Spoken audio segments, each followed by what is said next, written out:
the responsibility of agriculture in general and dryland in particular rests more with the states. Unfortunately, in our country, most of the new initiatives, new policy initiatives are taken at the central level, and then they initiate centrally sponsored schemes and ask the states to contribute. But the state finances being what it is, they hardly have any surplus money to invest on new schemes. Most of the money goes for salaries and other routine revenue expenditure. So therefore, agriculture is basically a state subject. So the states where the drylands are more, for example, Gujarat, Karnataka, Maharashtra, Telangana, these are the states, and even Chhattisgarh, Madhya Pradesh, these are the states where the drylands are more. Therefore, those states have to take more initiative, and they have to, allocate a larger share of their state budget on dryland agriculture, both in terms of land productivity enhancement, water conservation, integrated farming system, and farmers' education. So all this, that is not happening.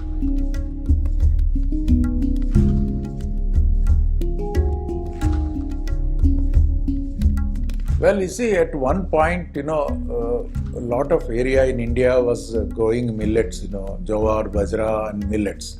And unfortunately, the research has not happened that much in these crops. As a result, their productivity is still very low. Even in the best scenario, it's about 1.5 ton, whereas rice, wheat, both produce more than 3 tons, 3.5 tons on an average. Some farmers produce even 4 tons.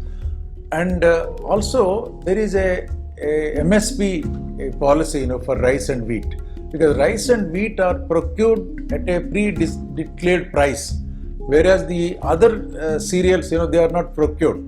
So that is one issue, and the productivity is also. So farmers, as a result, farmers who have irrigation facility will always tend to go for rice and wheat. But now today, if you look at the current agitation of the Punjab and Haryana, if you try to understand it in the right perspective, from the government point of view, the biggest problem is we are excess in rice and wheat. We are having 110 million tons of rice and wheat in our buffer stock, and we are not able to store because we don't have enough space. They are just left outside. But Punjab, Haryana farmers are unwilling to give up these two crops and go for other crops, which are like maize or other oil seeds, which we are in shortage.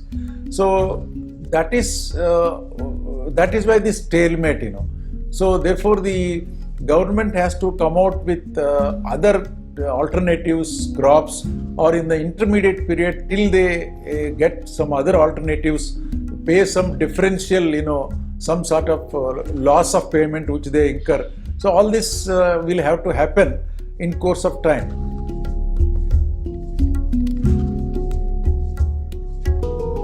Another strong point why we must promote dryland agriculture is, you will be surprised to know that 80% of the pulses and oilseed crops are all grown on dryland, and we have a terrible shortage of oilseeds. 60,000 crores of worth oilseeds we are importing from Canada, from Africa, even from many countries.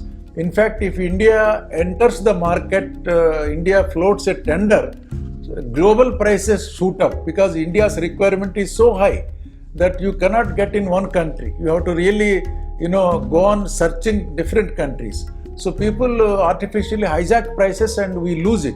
Therefore, it is very important that we become self-sufficient in oilseeds, and for that there is no other way except to improve our own productivity and give some incentives to, why we are giving incentive to wheat farmer, rice farmer, both in irrigation, in power subsidy, and in procurement.